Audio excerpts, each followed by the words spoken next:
اچھا میرے بھائیو، آپ دوسرے کرنٹ افیئر کی طرف آ جائیں.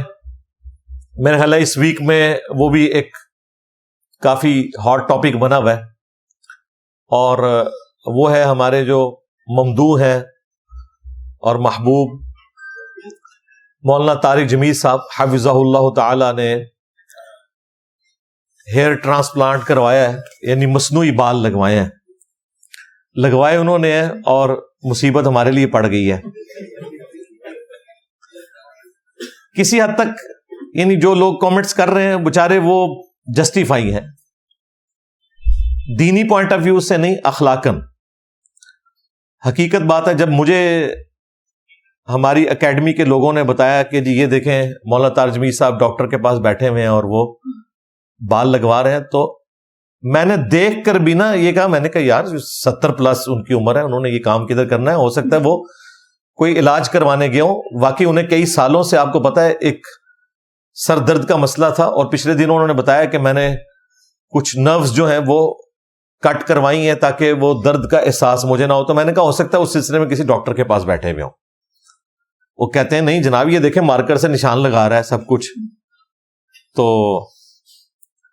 پھر میں نے یہ بھی سوچا یار یہ اگر کر ہی رہا تھا تو اس کی ویڈیو بنانے کی ضرورت کیا تھی؟ وہ تو میرا خیال ہے شاید پبلسٹی کے لیے مولانا کی اجازت سے ہی ہوا جو کچھ ڈاکٹر نے کیا. تو میں نے طارق جمیل صاحب کو فون کیا، فون ان کا بند تھا. تو ہمارے ایک مشترکہ دوست ہیں، میں نے انہیں کال کی، میں نے کہا اس طرح میں نے مختلف ویڈیوز دیکھی ہیں سوشل میڈیا کے اوپر، آپ کے علم میں ہے؟ تو انہوں نے کہا ہاں میں نے بھی اس طرح کی چیزیں دیکھی ہیں. تو میں نے کہا یہ کیا خبر درست ہے؟ کہتے ہیں درست ہی ہوگی. میں نے کہا یار آپ اسے بڑا نارمل لے رہے ہیں، یہ تو بہت بڑی خبر ہے. تو یہ آپ پوچھ لیں، ہو سکتا ہے یہ آؤٹ آف کانٹیکسٹ ان کی کوئی ویڈیو نہ کٹی ہوئی ہو.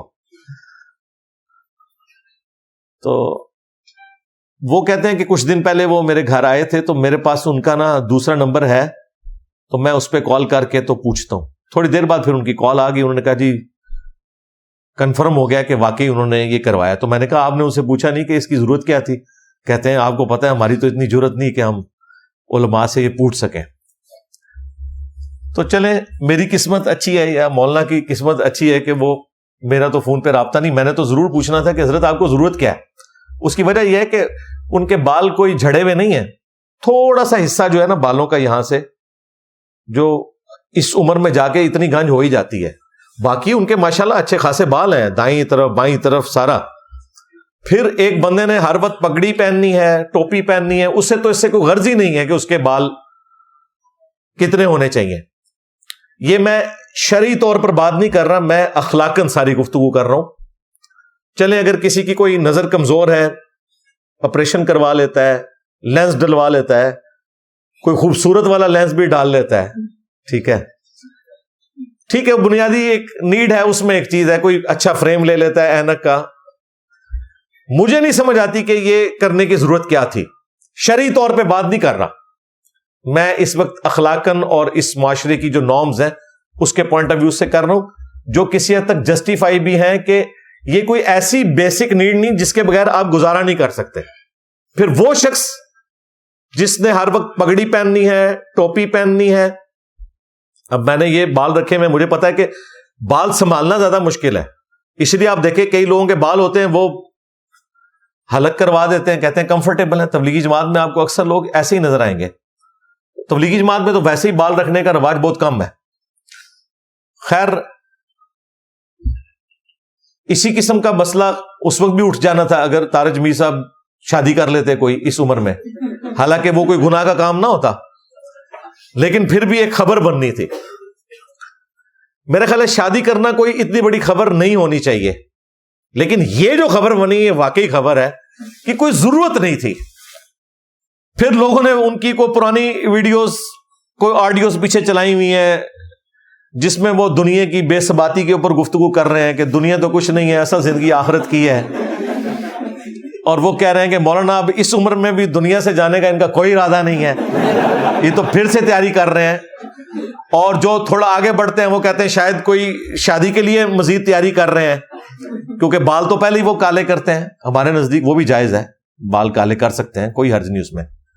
لیکن وہ لوگ پھر 7 صفر لگا کے خود رزلٹ نکالتے ہیں اور کہتے ہیں ہمیں تو یہ کہہ رہے تھے درویشی کی زندگی گزارو، اور خود دیکھیں یہ کس طرف جا رہے ہیں. میرا خیال ہے ایٹ لیسٹ اس واقعے سے ایک چیز تو پتہ چل گئی کہ جس طرح کچھ عرصہ پہلے آپ کو پتہ ہے ان کے جوان بیٹے کی ڈیتھ ہوئی تھی، اللہ تعالیٰ اس کی مغفرت کرے اور ان کے لواحقین کو صبر دے اور صبر پہ اجر عطا فرمائے. اس کے بعد یہ بالکل ٹراما میں چلے گئے تھے. آپ کو پتہ ہے کہ ہر لیکچر میں ہی روتے تھے اور پھر وہ ویڈیوز بھی چڑھتی تھیں، لوگ اس کا بھی مذاق اڑاتے تھے، نعوذ باللہ. تو اس صدمے کے وقت تو یہ لگ رہا تھا کہ یہ اب پوری زندگی ریکور ہی نہیں کریں گے، لیکن وہ ریکور کیا کر کے وہ ریکور پلس ہو گئے ہیں انہوں نے بال بھی لگوا لی ہیں.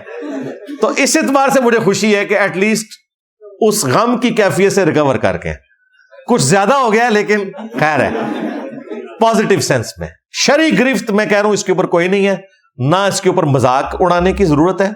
ٹھیک ہے، ان کا رائٹ ہے اگر وہ چاہتے ہیں کہ وہ. بعض لوگوں کو یہ بھی ہوتا ہے کہ وہ خود بھی اپنے آپ کو ایک بند سور کر رکھنا پسند کرتے ہیں، ایسے لوگ بھی ہوتے ہیں. تو اس اعتبار سے ہی ان کا رائٹ ہے، وہ کریں، کوئی مسئلہ نہیں ہے. اور اس پہ تو اتنا خرچہ نہیں ہوا ہوگا.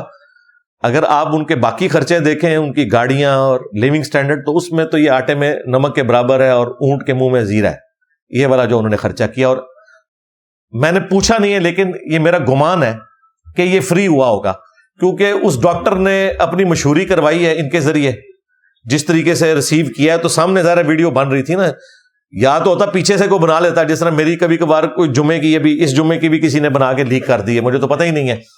اور وہ ویڈیو خود ہی بتا رہی ہے کہ وہ چھپا کے بنائی ہے، کہ اس میں آگے بندے بھی آ رہے ہیں، مجھے تو پتہ ہی نہیں کہ ویڈیو اس طرح بن رہی ہے.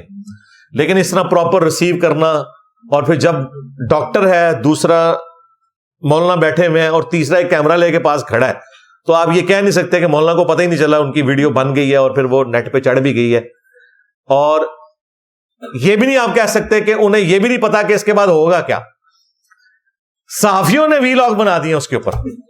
ہاں، ایسے صحافیوں نے بنایا جنہوں نے خود بال لگوائے ہوئے ہیں. اچھا، یہ بال لگوانا کوئی اس بات کی گارنٹی نہیں ہوتا کہ یہ بال چل بھی جائیں گے. کئی لوگوں کے دوبارہ سے جھڑ جاتے ہیں. نواز شریف صاحب نے بھی لگوائے تھے، آپ کو پتا ہے، پھر جھڑ گئے. یہ اللہ تعالیٰ کی بڑی نعمت ہے جی بال. یہ دیکھیں، یہ بال لاکھوں روپے لگتے ہیں، اور چند بال وہ ان جگہوں سے اتارتے ہیں جو آپ کے یہ گدی پہ بال ہوتے ہیں. دیکھیں آپ جتنے گنجے لوگ ہیں، آپ ان کو دیکھیں، یہاں پہ اور گدی کے بال نہیں ان کے جھڑتے. اور داڑھی دیکھیں گنجوں کی اتنی گھنی ہوتی ہے. ہاں، یہ نہیں آپ دیکھیں گے داڑھی بھی ان کی جو ہے وہ صاف ہو جائے. نا، یہ داڑھی اللہ نے ایک ایسی چیز بنائی ہے کہ داڑھی والا معاملہ یہ والا نہیں ہوتا. یہ بھی ایک بہت بڑی نبی الاسلام کی سنت میں اللہ تعالیٰ نے چیز رکھتی ہے. تو بہرحال وہ بال یہاں سے اتار کے انہی بالوں کو ٹرانسپلانٹ کرتے ہیں ان جگہوں کے اوپر جہاں سے آپ کے بال جھڑ جاتے ہیں. پھر کچھ عرصے میں وہ ریکور کرنا شروع ہو جاتے ہیں اور خود سے وہ آپ کی اپنی کھیتی اگ آتی ہے. اور اس میں 99.9% یہی ہوتا ہے کہ آپ کے بال ہی استعمال ہوتے ہیں. کسی دوسرے کے بال لگانے کا تو آپ تصور ہی نہیں کر سکتے. اس کی وجہ ہے کہ وہ جسم اسے قبول ہی نہیں کرے گا. اس کے لیے وہ اسی طریقے سے ہے کہ کوئی گردہ ٹرانسپلانٹ کروا رہا ہے یا جگر ٹرانسپلانٹ کروا رہا ہے، تو وہ تو امیونٹی سسٹم اس کو اپوز کرنے کے لیے سامنے آ جاتا ہے. لہذا یہ نہ سمجھیں کہ لوگوں کے بال ہوتے ہیں وہ اپنے ہی بال لگاتے ہیں. لوگوں کے بال اس اعتبار سے ہو سکتے ہیں کہ کوئی شخص وگ لگوا لے، اس کی تو مانیت ہے، وہ بعد میں بتا بھی دیتا ہوں. وگ آپ مصنوعی بالوں کی لگا سکتے ہیں، کسی انسانی بال کی وگ لگانے کی اجازت نہیں ہے. بہرحال یہ جو ایکٹیویٹی پرفارم ہوئی ہے، یا مولانا کا 70+ کی عمر میں داڑھی کو کالا کرنا، اس کے اوپر کوئی شرعی گرفت نہیں ہے. بخاری اور مسلم دونوں میں حدیث ہے، اللہ کے محبوب صلی اللہ علیہ وآلہ وسلم کی جب وفات ہوئی تو حضرت انس بن مالک کہتے ہیں کہ آپ کے سر اور داڑھی کے ملا کر 20 سے زیادہ بال سفید نہیں تھے. 20 سے زیادہ میرے سفید ہیں. اور وہ بھی وہ کہتے ہیں کہ کن پٹی پہ چند بال تھے، اس کی بھی مزید بریک اپ آئی ہے کہ 8 یا 10 بال جو ہے وہ آپ علیہ السلام کی داڑھی مبارک کے تھے اور اتنے ہی سر مبارک کے سفید تھے، اور وہ بھی کن پٹی پہ. یعنی نبی علیہ السلام اپنی وفات تک جو 61 ایئرز آپ کی ایج ہے سولر اعتبار سے جو ہم گنتے ہیں، یہ جو 63 ایئرز ملتا ہے وہ لیونر ہے، چاند کے اعتبار سے. ہمارے جو چل رہے ہیں اس کے اعتبار سے آپ کی عمر مبارک 61 ایئرز تھی. 61 ایئرز میں بھی نبی علیہ السلام کی داڑھی اور سر کے بال کالے ہی تھے. یہ معجزہ تھا، اور یہ اس بات کا ثبوت ہے کہ کالے بال خوبصورتی کی علامت ہے. نبی علیہ السلام کو یہ معجزہ حاصل تھا. باقی لوگ اسے اچیو کرنے کے لیے داڑھی کو کالا کر لیتے ہیں. بہتر تو ہے کہ آپ مہندی استعمال کریں، ریڈ کریں. بخاری مسلم میں حدیث ہے، نبی علیہ السلام نے کہا کہ یہود و نصارہ کی مخالفت کرو، وہ داڑیاں رنگتے نہیں، تم داڑیوں کو رنگو. لیکن یہ نبی علیہ السلام کا حکم داڑھی کو رنگنے کا فرض یا واجب کے درجے میں نہیں ہے، صرف افضلیت اور غیر افضلیت کا ہے، اور وہ بھی پرسن ٹو پرسن ویری کرتا ہے. کیونکہ انہی احادیث کے جو راوی ہیں وہ خود داڑھی نہیں رنگتے تھے.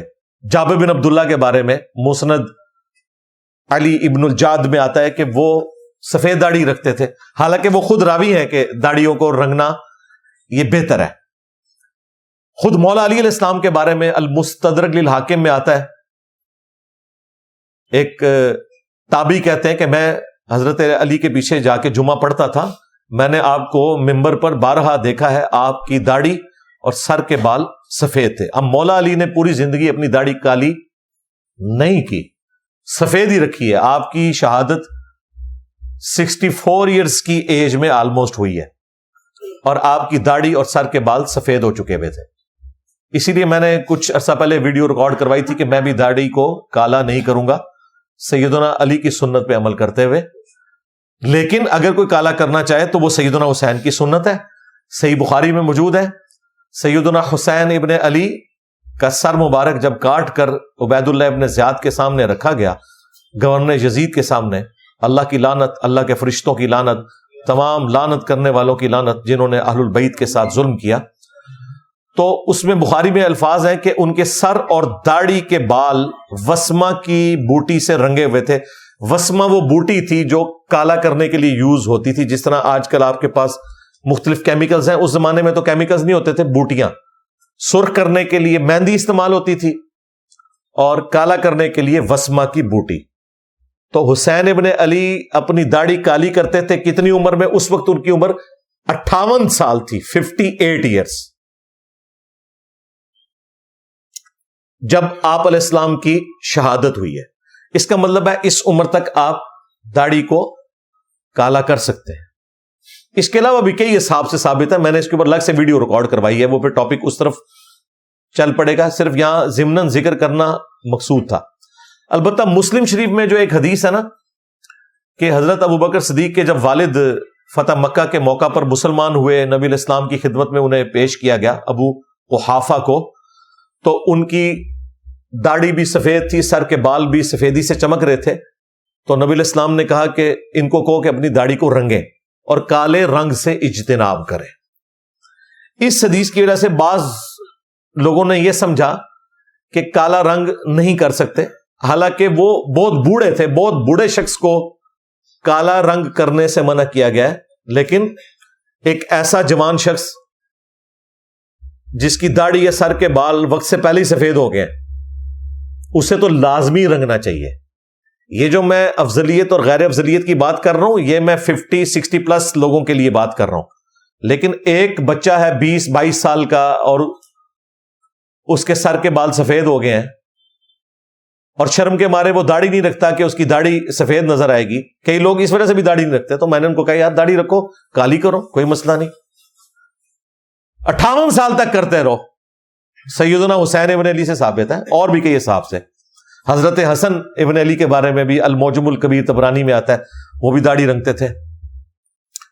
اب یہ جو حدیث ہے جس میں ممانعت آئی، وہ بہت بوڑھے شخص کے لیے ہے. ظاہر ہے اس کو تو ضرورت بھی نہیں ہے کہ ایک 80-90 سال کا بندہ ہے اور وہ داڑھی کو کالا کر رہا ہے، وہ اور رنگ سے کرے.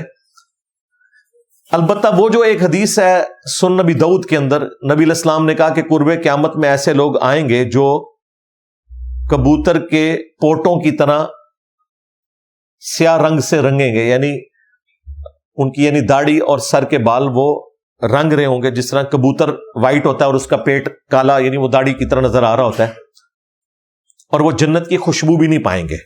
میرے خیال میں تو یہ مولویوں کے بارے میں ہے جو علماء سو ہے۔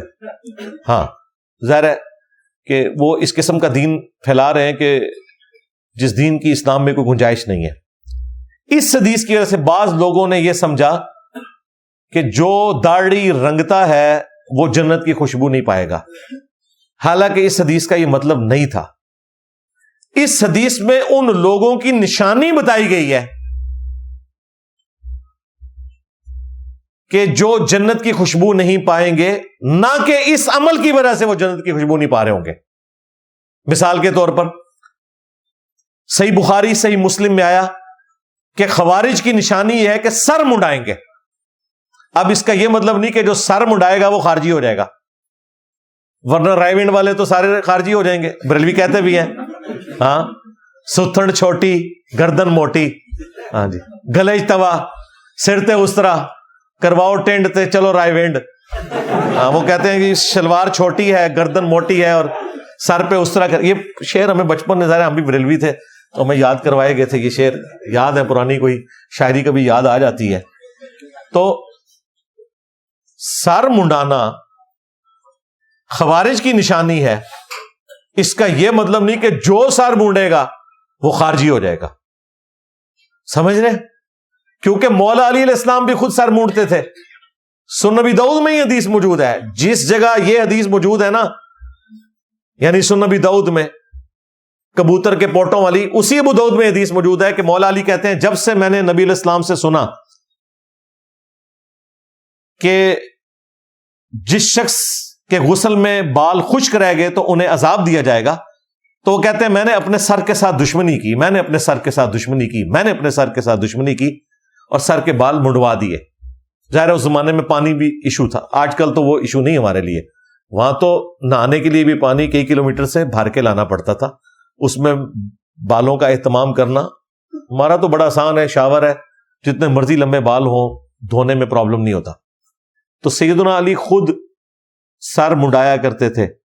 حضرت علی کے مخالفین خوارج ہیں، ہم خوارج سے نفرت ہی اس لیے کرتے ہیں کہ وہ حضرت علی کے مخالف تھے، جبکہ حضرت علی خود بھی سر منڈاتے تھے۔ اس کا مطلب ہے سر منڈانے والا خارجی نہیں ہوتا، بلکہ خارجیوں کی ایک نشانی سر منڈانا ہے، اور وہاں پر بھی ایک خاص طبقے کی نشانی ہے جو جنت کی خوشبو نہیں پائے گا۔ وہ میں نے آپ کو بتا دیا، وہ مولویوں کے بارے چی ہے، علماء سو کے بارے میں، نہ کہ اس عمل کی وجہ سے وہ جنت کی خوشبو نہیں پائے گا۔ اور یہ جو میں تفسیر بیان کر رہا ہوں،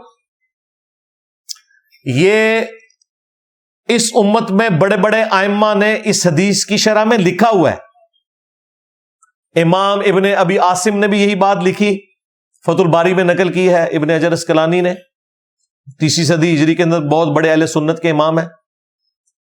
اس کے بعد امام ابن جوزی 597 ہجری میں فوت ہوئے، جنہوں نے یزید کی مذمت میں کتاب لکھی تھی، انہوں نے تو باقاعدہ پوری بحث کی ہے، الموضوعات جو کتاب ہے اس میں، اور اس میں باقاعدہ انہوں نے مینشن کیا ہے کہ یہ کن لوگوں کا ذکر ہو رہا ہے۔ اس سے مراد یہ نہیں ہے کہ جو بھی داڑھی کالی کرے گا تو نعوذ باللہ وہ اسی کیٹیگری میں فال کرے گا، انہوں نے اس ٹاپک کو کھول کر بیان کیا ہے۔ البتہ ایک حدیث سنن نبی داؤد میں جو لوگ پیش کرتے ہیں کہ نبی صلی اللہ علیہ وآلہ وسلم نے فرمایا کہ جس کی داڑھی اسلام کی حالت میں سفید ہوتی ہے اللہ تعالیٰ اس سے حیا فرماتا ہے، اور آپ نے فرمایا کہ سفید بال داڑھی کے مت اکھاڑو، ہر بال کے بدلے میں ایک نیکی ملے گی قیامت کے دن، اور اللہ کی طرف سے نور عطا ہوگا اور گناہ بھی معاف ہوں گے۔ یہ بالکل صحیح حدیث ہے۔ اس حدیث کا یہ مطلب نہیں کہ داڑھی کے بال سفید رکھنے چاہیے، مراد یہ ہے کہ جو شخص اسلام پہ چلتا رہا یہاں تک کہ اس کی داڑھی سفید ہو گئی، بھلے وہ بعد میں ریڈ بھی کر لے، لیکن اس کی داڑھی اسلام کی حالت میں سفید ہوئی ہے، یعنی وہ بوڑھا ہو گیا اسلام پہ چلتے چلتے، یہ اس کے لیے فضیلت ہے۔ یہ نہیں ہے کہ اگر کوئی داڑھی رنگتا ہے تو قیامت والے دن اسے سفید داڑھی کے اوپر کوئی اجر نہیں ملے گا کہ بھی چونکہ اس نے رنگ کیا ہوا تھا۔ اللہ کے نزدیک تو یہ کوئی فرق والی چیز نہیں ہے نا، مراد یہ ہے کہ وہ بڑھاپے کی عمر کو پہنچ گیا تو ہر بال کے بدلے اللہ تعالیٰ اسے نیکی دے گا، اس کے گناہ معاف ہوں گے، سر اور داڑھی دونوں کے بال، لاکھوں میں نیکیاں، بشرطے کہ کوئی دین پہ چلتے ہوئے اس لیول تک پہنچ جائے۔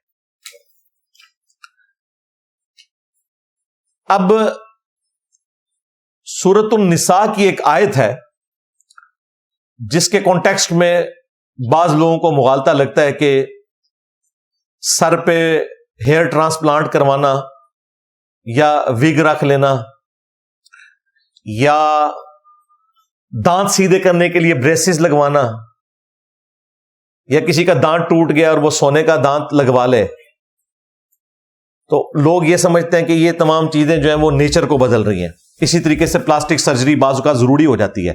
یہ فیشنوں والی پلاسٹک سرجری کی بات نہیں کر رہا، کسی کی کھال جل جاتی ہے، ایکسیڈنٹ میں بعض اوقات چھل جاتی ہے تو پلاسٹک سرجری کرنی پڑتی ہے۔ یہ سب چیزیں فطرت کو بدلنے میں نہیں آتی، بلکہ فطرت کو اوریجنل حالت میں لانے میں شمار ہوتی ہیں۔ لہذا وہ جو آیت ہے سورۃ النساء کی آیت نمبر 119، وَلَآمُرَنَّهُمْ فَلَيُغَيِّرُنَّ خَلْقَ اللَّهِ، شیطان نے کہا تھا کہ میں انسانیت کو ابھاروں گا، وہ تیری بنائی ہوئی تخلیق کو بدلیں گے۔ اس کیٹیگری میں یہ چیزیں فال نہیں کرتی، اس کیٹیگری میں وہ چیزیں فال کریں گی جو واقعتاً نیچر کو بدلنا ہے۔ جس طرح صحیح بخاری میں آیا، ان عورتوں پر لعنت جو مردوں کی مشابہت کریں، ان مردوں پر لعنت جو عورتوں کی مشابہت کریں۔ یہ ہے نیچر کو بدلنا۔ صحیح مسلم میں آتا ہے کہ امہات المومنین نے حضور کی وفات کے بعد اپنے بال کٹوا دیے تھے اور کندھوں تک کر لیے تھے، کیونکہ عورت نے زینت کس کے لیے کرنی؟ خاوند کے لیے۔ تو نبی علیہ السلام تو دنیا سے چلے گئے، وہ امت کی مائیں ہیں، تو امہات المومنین نے بال چھوٹے کروا دیے تھے۔ اس حدیث سے کئی ایک رزلٹ نکلے۔ ایک تو یہ کہ عورت بال کٹوا سکتی ہے، لیکن اتنے کہ وہ شولڈر سے نیچے نیچے رہے۔ مرد زیادہ سے زیادہ اتنے رکھے گا کہ شولڈر کے اوپر ٹچ کریں، اس سے نیچے کرے گا تو عورتوں کی مشابہت ہے، عورتیں اس سے کم کریں گی تو مردوں کی مشابہت ہو جائے گی۔ دوسرا، ہمیں لینتھ کا پتہ چل گیا کہ عورت اور مرد کے بالوں کی لینتھ کتنی ہونی چاہیے۔ یہاں آپ دیکھیں وہ کئی صوفی ہیں اتنے لمبے لمبے بال رکھے ہوئے، لعنت ہی کھٹتے ہوئے ہونا، اس طرح کے بال رکھنے کی تو اجازت نہیں ہے اسلام کے اندر۔ باقی جہاں پہ جینوئن ضرورت پڑے وہاں پہ آپ یہ ساری ایکٹیویٹیز پرفارم کر سکتے ہیں۔ جامع ترمذی اور ابو داؤد میں حدیث ہے، ایک صحابی کی ناک کٹ گئی کسی جنگ کے اندر نا، تو نبی علیہ السلام نے انہیں حکم دیا کہ وہ چاندی کی ناک بنوا کے لگا لیں۔ ظاہر اب ناک کٹی ہو تو انسان بدصورت نظر آتا ہے۔ اچھا، چاندی کی جو ناک انہوں نے لگوائی، کچھ عرصے بعد اس میں بدبو پڑ گئی، ظاہر ہے وہ اتنی اچھی دھات نہیں ہے، تو پھر نبی صلی اللہ علیہ وآلہ وسلم نے اس صحابی کو حکم دیا کہ سونے کی ناک لگواؤ۔ پھر اس نے سونے کی ناک، حالانکہ مرد کے لیے سونا حرام ہے، سونے کی ناک انہوں نے لگوائی۔ اس سے یہ بھی ثابت ہوا کہ اگر کوئی شخص سونے کا دانت لگوانا چاہتا ہے تو وہ درست ہے۔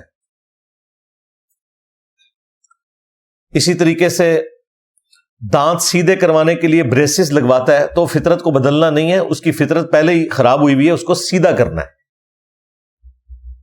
یہ وہ ساری ایکٹیویٹیز ہیں جس کو کرنے کی آپ کو اجازت ہے۔ اپنے بال ٹرانسپلانٹ کروانا، آپ کے بال جھڑ چکے ہیں، ظاہر ہے ہر بندے کے تو بال نہیں جھڑتے نا، تو جس کے جھڑ گئے ہیں وہ نیچر سے ہٹ گیا، اور وہ اگر خرچہ کر کے اپنے بال لگوانا چاہتا ہے لگوا لے۔ اسی طریقے سے اگر کوئی وگ استعمال کرنا چاہتا ہے مصنوعی بالوں کی، اوریجنل بالوں کی نہیں، مصنوعی بالوں کی، وہ استعمال کر سکتا ہے۔ اوریجنل بالوں کی جو وگ استعمال کرنا ہے اس سے نبی صلی اللہ علیہ وآلہ وسلم نے منع فرمایا ہے۔ وہ بخاری اور مسلم دونوں میں حدیث ہے، ایک عورت حضور کے پاس آئی کہ میری بیٹی کی شادی ہے لیکن اس کے سر کے بال جھڑ چکے ہیں، تو میں اس کے سر پہ بال لگوانا چاہتی ہوں۔ ٹرانسپلانٹ تو ظاہر اس زمانے میں نہیں ہوتا تھا، اس زمانے میں ہوتا تھا کہ کسی اور عورت سے بال لیے تو اسی کی وہ بالوں میں اس کو گون دیتے تھے تو لگتا تھا کہ اس عورت کے بال زیادہ ہو گئے۔ تو آپ صلی اللہ علیہ وآلہ وسلم نے فرمایا کہ ایسی عورتوں پر لعنت ہے جو انسانی بالوں کو گندواتی ہیں اپنے بالوں کے ساتھ، اس کا جوڑا کرتی ہیں۔ ایک وہ جوڑا ہے جو یہاں عورتیں دھاگے کے ساتھ، کالے دھاگے کے ساتھ کرتی ہیں، پراندہ جسے ہم کہتے ہیں، اس کی ممانعت نہیں ہے. یہ انسانی بالوں کا اس طرح کا معاملہ کرنا یہ منع ہے. حتیٰ کہ بخاری اور مسلم میں ایک اور حدیث ہے، حضرت معاویہ رضی اللہ تعالیٰ عنہ اپنے دور ملوکیت میں مدینہ شریف آئے حج کے موقع پر. تو ظاہر اس وقت وہ حکمران تھے، انہوں نے ایک اتنی لمبی چٹیا پکڑی ہوئی تھی انسانی بالوں کی، اور انہوں نے مسجد نبوی میں خطبہ دیا کہ تمہارے علماء کدھر چلے گئے ہیں؟ تمہیں نہیں سمجھاتے کہ اللہ کے نبی صلی اللہ علیہ وآلہ وسلم نے انسانی بالوں کی چٹیا کرنے سے منع فرمایا، اور آپ صلی اللہ علیہ وآلہ وسلم نے فرمایا تھا کہ بنی اسرائیل پر عذاب ہی اس وجہ سے سٹارٹ ہوا کہ ان کی عورتوں نے یہ کام کرنا شروع کر دیا تھا. یعنی وہ خام خواہ کی ایک مصنوعی زینت بنانی شروع کر دی تھی، دنیا پرستی میں پڑ گئے، اور اس کی وجہ سے آہستہ آہستہ وہ مردوں کو اٹریکٹ کرنے کے لیے، نامحرم مردوں کو اٹریکٹ کرنے کے لیے اپنی اس زینت کے ساتھ، بالوں کے ساتھ، تو الٹیمیٹلی وہ عذاب میں مبتلا ہو گئے. تو یہ احادیث اس بات پر گواہ ہے کہ یہ آپ کام نہیں کر سکتے. انسانی بالوں والا اپنے ہوں بال وہ آپ کر سکتے ہیں، کسی دوسرے انسان کے نہیں لگا سکتے، وہ معاملہ بالکل ڈیفرنٹ ہو جائے گا. اگر کسی شخص نے ہیئر ٹرانسپلانٹ کے ذریعے بال لگوائے ہیں نا، یا وگ استعمال کرتا ہے، اگر تو وگ وہ پرماننٹلی اٹیچ ہے، جس طرح وہ پرماننٹلی اٹیچ ہی ہوتی ہے، ایک بار وہ پیسٹ لگا دیتے ہیں، اس کے بعد کچھ عرصے بعد ہی آپ اسے اتارتے ہیں، تو ہر غسل میں اتارنے کی ضرورت نہیں، سوائے ان کے کہ جو آسانی سے اتر آتی ہیں بغیر پیسٹ کے، ان کو تو آپ کوشش کریں کہ غسل میں اتار لیں، ادروائز اتارنے کی ضرورت نہیں ہے.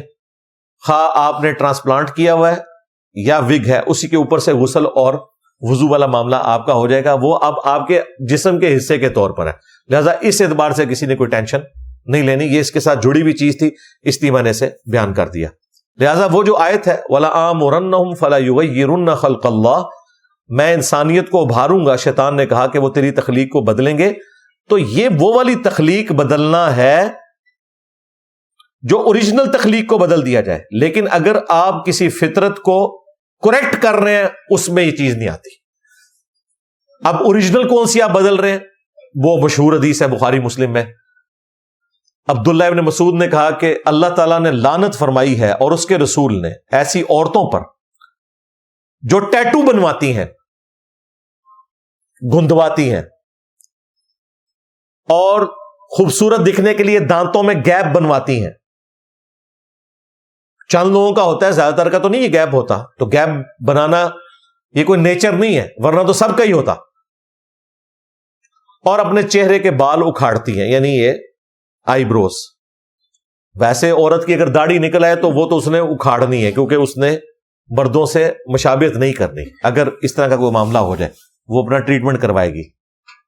لیکن یہ والے بال خام خواہ ان کو ہر وقت چھیڑتے رہنا، اور پھر عورتیں بہانے کرتی ہیں، نہیں جی ہمارے تو وہ فطرت سے ہٹے ہوئے، ہم سیٹ کرتے ہیں، سارا نہیں اٹکے نے. نہیں، یہ ایک صرف فیشن بنایا ہوا ہے انہوں نے. کوئی لاکھوں میں ایک کیس ہو سکتا ہے، لیکن اس کے لیے پہلے ڈیٹا اکٹھا کر کے آپ کو وہ پورے سائزز سائنٹیفکلی بتانے ہوں گے کہ اس سائز کا ہو تو اس کے بعد وہ کر سکتا ہے. اس طرح کی ایکٹیویٹی تب پرفارم کی جائے اگر کسی نے کرنی ہے.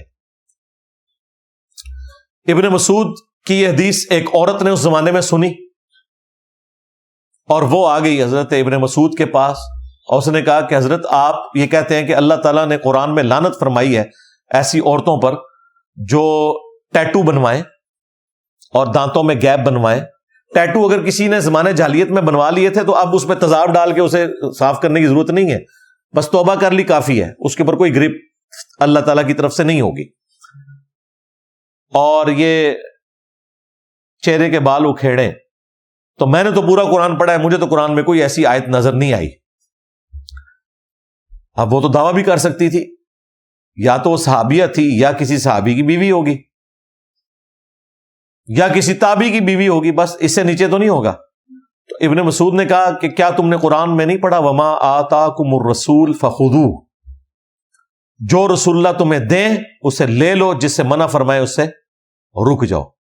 تو میں نے خود نبی علیہ السلام سے سنا تھا کہ ایسی عورتوں پر لعنت ہے، لہٰذا رسول اللہ کا فرمانا گویا ایسا ہی ہے جیسا کہ اللہ تعالیٰ نے فرمایا، کیونکہ اللہ ہی نے ہمیں کہا. حالانکہ یہ آیت مال غنیمت کے بارے میں تھی لیکن ابن مسعود نے اسے ایکسٹراپولیٹ کیا اس لعنت کے اوپر بھی جو نبی علیہ السلام نے ایسی عورتوں پر فرمائی تھی. اس سے پتا چلا کہ صحابہ کرام حدیث کے ذریعے قرآن حکیم کی آیات کو ایکسٹراپولیٹ کر لیتے تھے. یہ جائز ہے. پھر اس عورت نے اگلی بات کی کہ ہم نے تو سنا ہے کہ آپ کی بیوی بھی یہی کام کرتی ہے. کوئی کلپ کاٹ لیا ہوگا کسی دیوبندی بریلوی نے اس ٹائم. آپ یہ بات کریں کہ دیکھیں انجینئر صاحب نے ہمارا مذاق اڑایا, ہم تو اس وقت آئے نہیں تھے. اگر اس وقت نہیں تھے اونٹ کی تو آ گئے ہو, پھکی ہے نا. تو یا پھر کہو کہ انجینئر صاحب کو تواڈے نال دا اسی جنہیں کو کلپ کٹیا سی, چلو کم از کم اس زمانے تے میں ثابت ہو جاواں گا نا. ٹھیک ہے, تو وہ مشہور ہو جاتی ہے نا باتیں, افواہیں پھیل جاتی ہیں. تو ابن مسعود نے کہا کہ اندر جاؤ میری بیوی کو دیکھ لو. وہ اندر گئی تو شرمندہ ہو کے باہر آئی عورت. اس نے کہا کہ آپ کی بیوی میں تو ایسی کوئی بات نہیں ہے, یہ تو کلپ ہی آپ کا کاٹا ہوا تھا. تو ابن مسعود نے پھر ایک جملہ بولا, انہوں نے کہا کہ اگر میری بیوی یہ کچھ کرتی ہوتی تو ابن مسعود کی بیوی نہ ہوتی, کہ رسول اللہ کی نافرمان ہو اور وہ میری بیوی ہو, یہ ہو ہی نہیں سکتا. تو اس حدیث میں آپ کو پتہ چل گیا کہ اس طرح کا جو بگاڑ کرنا ہے نا وہ تو منع ہے. لیکن کچھ بگاڑ ایسے ہیں جو اللہ تعالیٰ نے ہمیں حکم فرمایا کہ وہ آپ نے کرنے ہیں, اور ان بگاڑ کو کرنا یا قدرت کی طرف سے ہوئی چیزوں کو سنوارنا وہ فطرت ہے. بخاری مسلم دونوں میں حدیث ہے کہ 5 چیزیں فطرت میں سے ہیں. نمبر 1 ختنہ کروانا. ختنہ اللہ نے نہیں کیا ہوتا, مخلوق کرتی ہے, اللہ کی بنائی ہوئی خلقت کو بدلتی ہے, لیکن یہاں بدلنا خود فطرت ہے. دوسری چیز فرمایا ناخن کاٹنا. تیسرا بغلوں کے بال صاف کرنا. چوتھی چیز زیر ناف بال. اور 5ویں مونچھیں پست کرنا.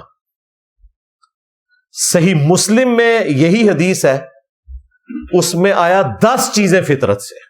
ان میں داڑھی بڑھانا بھی ہے, مسواک کرنا یعنی دانتوں کو صاف کرنا,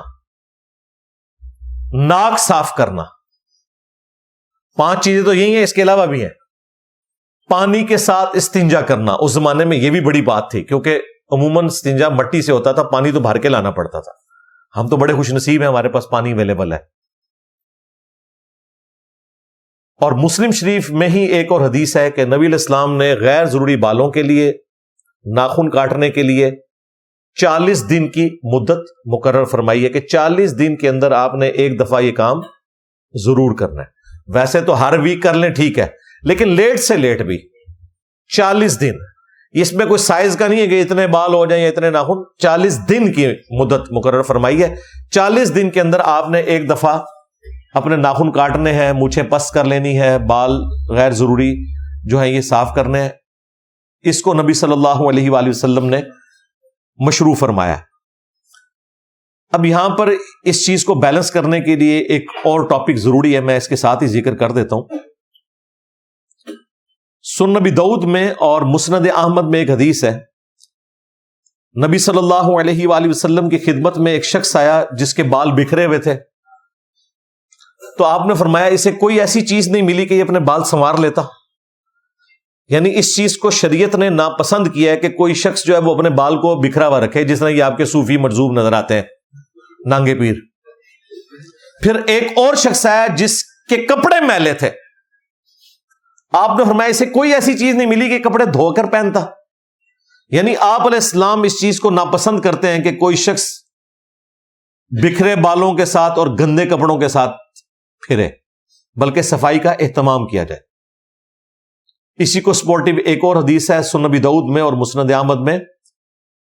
آپ صلی اللہ علیہ وآلہ وسلم کے پاس ایک شخص آیا جس کی حالت بتا رہی تھی کہ بیچارہ بہت غریب ہے. آپ نے پوچھا تیرے پاس کتنے اونٹ ہیں؟ اس نے بتایا جی اتنے اونٹ.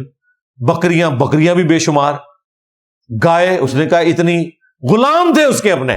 آپ نے فرمایا تیری حالت تو نہیں بتا رہی, اگر اللہ نے تجھے اتنی نعمتیں دی ہیں تو ان نعمتوں کا اثر تیرے اوپر نظر بھی آنا چاہیے. گگڑا بن کے تو نا پھر. تو اس چیز کو پسند فرمایا گیا کہ اللہ تعالیٰ کی نعمتوں کا اثر آپ کے اوپر نظر آئے. ایک اور حدیث ہے جامعہ ترمذی میں, نبی صلی اللہ علیہ وآلہ وسلم نے فرمایا کہ اللہ تعالیٰ جب کسی کو نعمتوں سے نوازتا ہے تو اس چیز کو پسند فرماتا ہے کہ ان نعمتوں کا اثر اس کے اوپر نظر آئے. فضول خرچی نہ ہو، لیکن اس طرح بھی جان بوجھ کے ایکٹنگ کرنا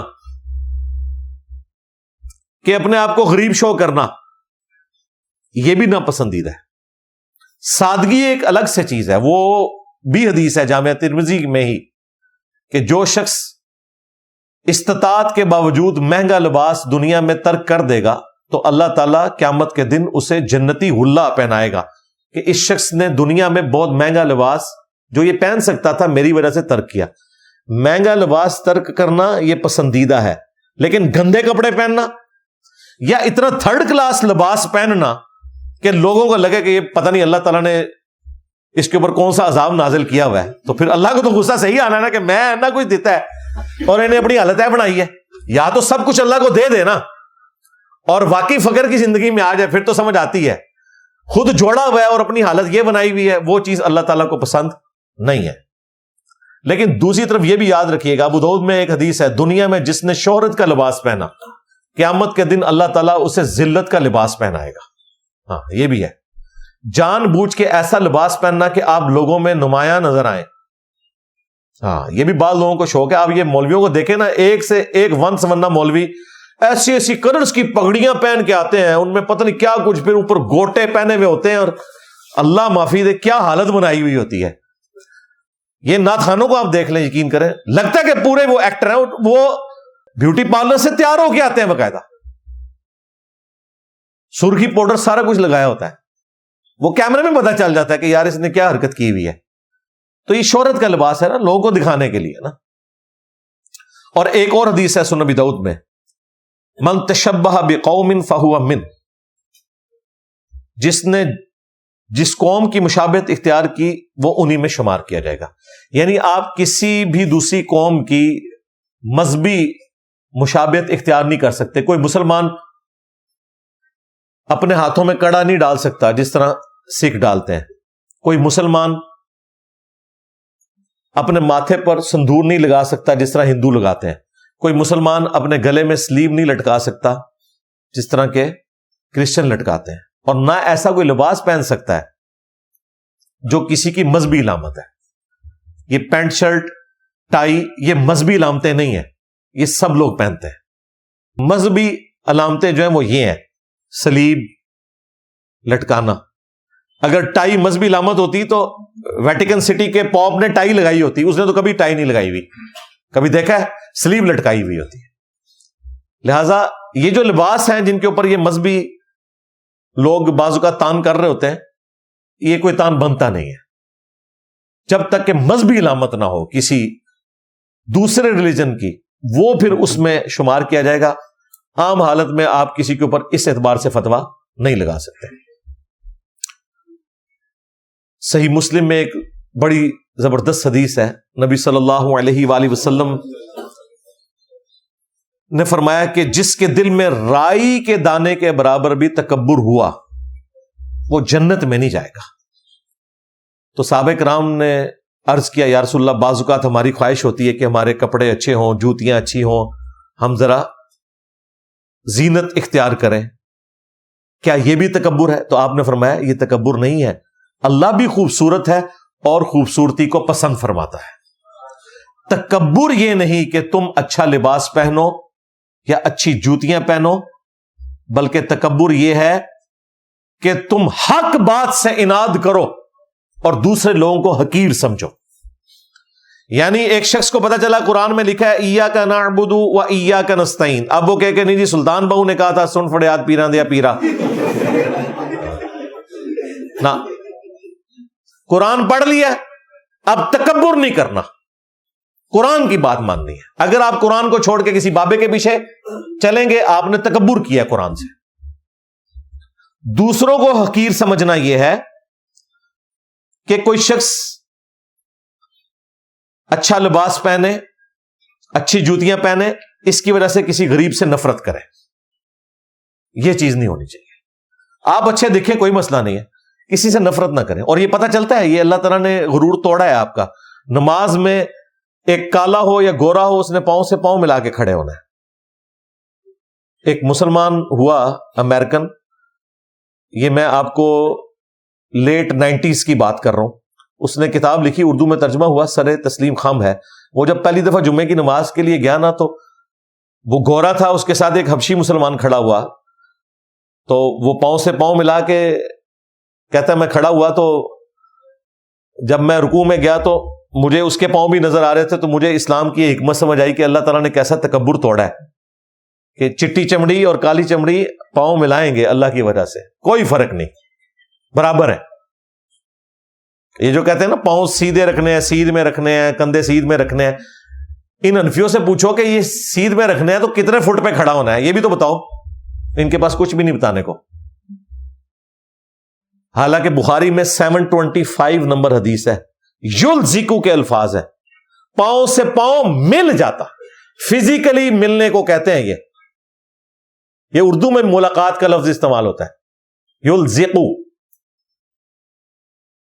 سیدھ میں نہیں، پاؤں سے پاؤں ملتے تھے، فزیکلی ٹچ کرتے تھے، اس سے تکبر ختم ہوتا ہے۔ تو تکبر یہ نہیں کہ اچھا لباس پہنو یا اچھے دکھو، بلکہ تکبر یہ ہے کہ تم دوسروں کو حقیر سمجھو اور حق بات سے منہ پھیر لو۔ آخر میں ایک حدیث آپ کو اس کو بیلنس کرنے کے لیے سنا دیتا ہوں، صحیح مسلم کی، کہ نبی صلی اللہ علیہ وآلہ وسلم نے فرمایا، اللہ تعالیٰ تمہاری شکلوں کو اور تمہارے مال کو نہیں دیکھتا، وہ دلوں اور اعمال کو دیکھتا ہے۔ اگر کوئی شخص غریب ہے اور وہ یہ سمجھے کہ بھئی یہ ساری حدیثیں میرے لیے تو پھر کوئی نہیں ہے، کہ میں تو زینت کر ہی نہیں سکتا، نہیں، اللہ تعالیٰ تمہاری شکلوں اور مال کو نہیں دیکھتا۔ شکلوں کو کیوں دیکھتے؟ شکل تو اس نے خود بنائی ہے، دل اور اعمال کو دیکھتا ہے۔ شکلوں میں بات جاتی تو سیدنا بلال حبشی ایک غلام ہی تھے نا، حبشی تھے، اور بخاری میں الفاظ ہے، حضرت عمر جو بنو عدی کے سردار ہیں اور قبائلی سسٹم میں غلاموں کی کوئی حیثیت نہیں، اور وہ کہتے تھے ابو بکر ہمارے سید ہیں کہ انہوں نے ہمارے سید بلال کو آزاد کروایا۔ حضرت عمر حضرت بلال حبشی غلام کو بھی کہتے تھے یہ میرا سردار ہے۔ ایک عرب کے قبیلے کا سردار جو غلاموں کو سمجھتے ہی کچھ نہیں تھے، اسلام نے اتنا بدل دیا، وہ کہتے تھے سیدنا بلال، ہمارے آقا بلال، دین کی نسبت کی وجہ سے۔ حبشی کتنا خوبصورت ہوگا، جتنا بھی خوبصورت ہو، ہونٹ اس کے موٹے ہی ہونے ہیں، ناک موٹی ہونی ہے، رنگ اس کا کالا ہی ہونا ہے، لیکن آج جب ہم حضرت بلال کا نام لیتے ہیں تو دل میں ہمیں وہ مٹھاس محسوس ہوتی ہے اور وہ محبت کا جذبہ آتا ہے۔ کیا اس وجہ سے کہ ان کی شکل ہم نے دیکھی ہوئی ہے؟ ان کی قربانیوں کی وجہ سے۔ تو اللہ تعالیٰ تمہاری شکلوں اور مال کو نہیں دیکھتا، بلکہ دلوں اور اعمال کو دیکھتا ہے۔ لہذا کوئی ہیئر ٹرانسپلانٹ کروا لے یا نہ کروائے، کوئی وگ رکھ لے یا نہ رکھے، کوئی مہنگا چشمہ لگائے یا نہ لگائے، کوئی مہنگی گاڑی رکھے یا نہ رکھے، اس سے کوئی فرق نہیں پڑتا۔ اللہ تعالیٰ کے نزدیک کرائٹیریا بالکل ڈیفرنٹ ہے۔ اگر کسی کے دماغ میں یہ آتا ہے کہ میں اس طرح بن ٹھن کے جس طرح دنیا کو دھوکہ دے رہا ہوں آخرت میں اللہ کو دے لوں گا، تو ایسا نہیں ہوگا۔ اور یہ میں بات جنرل کر رہا ہوں، مولانا طارق جمیل صاحب کے حوالے سے نہیں کر رہا۔ وہ آلریڈی ایک امیر زادے ہیں، انہوں نے یہ دین سے ساری عمارت نہیں کمائی ہے، وہ آلریڈی بھی ایک لینڈ لارڈ تھے۔ بعد میں ٹھیک ہے، دین کی برکت سے اللہ تعالیٰ نے انہیں پوری دنیا میں اس حوالے سے سیر کروائی، تبلیغی جماعت کے پلیٹ فارم سے، وہ ایک الگ بات ہے۔ بہرحال ان شارٹ یہ ہے کہ مولانا کا مذاق کرکرا نہ کریں، اگر انہیں بال لگوا لیے ہیں تو آپ ان کو مبارکباد پیش کریں، ہم بھی انہیں مبارکباد ہی پیش کرتے ہیں، اور اس کے بعد ہم انہیں کہیں گے کہ اگر آپ نے کوئی شادی بھی کرنی ہے تو کریں، انشاءاللہ تعالی ہم اس کی بھی مبارک آپ کو پیش کریں گے انشاءاللہ تعالی، کوئی اس کا مذاق نہیں اڑایا جائے گا۔ جو چیز اسلام میں حرام نہیں ہے، جواز کی حد تک موجود ہے، اس کے حوالے سے آپ کسی مسلمان کے اوپر کوئی تان نہیں کر سکتے۔ لہٰذا میں ان تمام لوگوں کو جنہوں نے نیگیٹو کامنٹس کیے، یا ان صحافیوں کو جنہوں نے اس چیز کو بنیاد بنا کے ان کے اوپر پھپتیاں کسی، انہیں سمجھاؤں گا کہ آپ یہ والی حرکت نہ کریں کہ آپ ایک وہ چیز جو اسلام میں حرام نہیں ہے اس اعتبار سے کسی کا مذاق اڑانا شروع کر دیں۔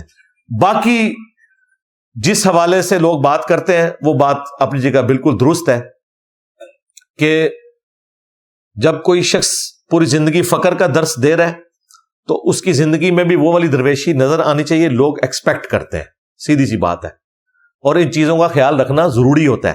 یہ نہ سمجھے میرا کوئی ذاتی موقف ہے. بخاری مسلم میں حدیث ہے,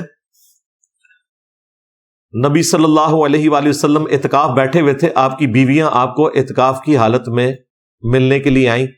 کچھ تو ساتھ ہی اعتکاف بیٹھی تھی, کچھ رات کے اندھیرے میں ملنے کے لیے آئیں. تو باقیوں کو تو حضور نے رخصت کیا, لیکن حضرت صفیہ کا گھر تھوڑا دور تھا. آپ نے کہا صفیہ تم رک جاؤ, تمہیں میں خود چھوڑنے جاؤں گا. جب آپ وہاں سے نکلے تو راستے میں آپ نے کچھ انصاری اصحاب کو دیکھا, تو وہ حضور کو دیکھ کے نا تیزی سے گزر گئے. آپ وہیں رکے, آپ نے ان کو بلایا. تو وہ جب پاس آئے تو آپ نے فرمایا یہ رات کے اندھیرے میں جو عورت میرے ساتھ ہے نا, اب اسٹریٹ لائٹ کوئی نہیں ہے, یہ ذہن میں رکھیے گا, نہ کوئی روشنی ہے, یہ میری بیوی ہے, میں اسے چھوڑنے کے لیے جا رہا ہوں. تو انہوں نے کہا یا رسول اللہ, ہم آپ کے بارے میں گمان تو کر ہی نہیں سکتے کہ آپ کسی نامحرم عورت کے ساتھ ہوں گے رات کے اس اندھیرے میں. تو آپ نے فرمایا بے شک شیطان انسان کے جسم میں خون کی طرح دوڑتا ہے, وہ تمہیں یہ وسوسہ دلا سکتا تھا, لیکن نبی الاسلام نے اپنی پوزیشن خود کلیئر کر دی پہلے. حالانکہ آپ نہ بھی کرتے کوئی فرق نہیں پڑنا تھا, لیکن ان کا بیڑا غرق ہو جانا تھا اگر وہ بدگمانی کرتے. نبی کے بارے میں کرتے تو ایمان سے ہی جاتے.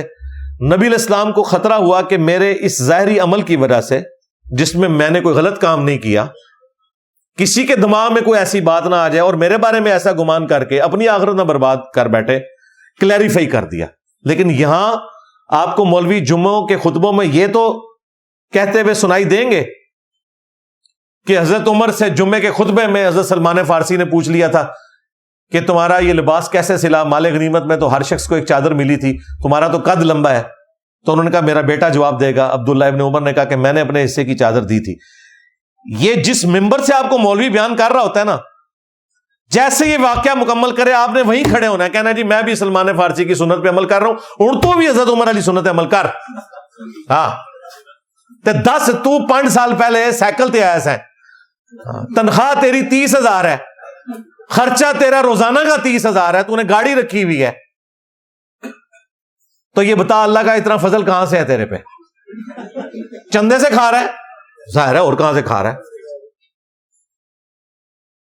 اگر یہ حضرت عمر کے ماننے والے ہوئے نا تو برا نہیں مانیں گے, نہ آپ کو کہیں گے کہ جی آپ بعد میں کمرے میں تشریف لے آئے, اور کمرے بالکل نہیں جانا, پینٹی لانے جے. انہوں نے کو تقریرہ باہر کر دے, اسے جواب دیں دو کمرے اندر. جسے تقریر کی ہے وہیں پہ جواب دو کہ تمہارا یہ لیونگ سٹینڈرڈ کہاں سے آیا. تو واقعی جب ہم ایسے لوگوں سے درویشی کی باتیں سنیں, اب ہمارے باپا جانی ایکس مرشد دیکھیں نا, وہ سبز تکیے, میں نے پگڑی تو رکھ لی ہے, مجھے اس دن ایک بھائی کہہ رہے تھے 2 تکیے بھی رکھ لو, تو چنڈے بھی چک لو. تو وہ خود کہتے ہیں میں غبارے بیچتا تھا, میں جھاڑو بیچا کرتا تھا. اس کے بعد بھائی دنیا میں کون سی ایسی تبدیلی آئی ہے, کوئی ان کے گھر تیل کا کنواں نکل گیا ہے, کوئی سونے کی کان دریافت ہو گئی ہے, بس دین کی وجہ سے سب کچھ ہوا ہے. یہ ساری بہاریں آپ کو جو نظر آ رہی ہیں دین کی وجہ سے نظر آ رہی ہیں. اللہ کا فضل سارا اسی دین سے ہی کھایا ہے. ہاں, تو ایسے لوگوں کو اپنا سٹیٹس کلیئر کرنا چاہیے جنہوں نے دینی کیریئر سے یہ ساری چیزیں بنائی ہیں. یہ فرق ہے علماء حق میں اور علماء سو میں, سیدھی سی بات ہے. یہ بات کرنا بڑا آسان ہے, لیکن پریکٹیکلی جب آپ کو جسٹیفائی کرنا پڑ جائے تو منہ سے جھاگ چھوٹنی شروع ہو جاتی ہے, اور ساتھ بیٹھے ہوئے جو مریدین ہے نا, سب سے پہلے وہ میدان عمل میں اتر آتے ہیں کہ آپ کو جی مفتی صاحب سے بات کرنے کی تمیز ہی نہیں ہے, آپ کو حضرت صاحب سے بات کرنے کی تمیز نہیں ہے. یہ ایک جملہ انہوں نے رٹا ہوا ہے, جس وقت چاہتے ہیں یہ پھینک دیتے ہیں تاکہ ماتی ماری جائے. سیدھی سی بات ہے. صلو علی محمد وآل محمد, اللہم صلی علی محمد وعلی آل محمد واصحاب محمد وازواج محمد وامت محمد اجمعین الی یوم الدین, آمین.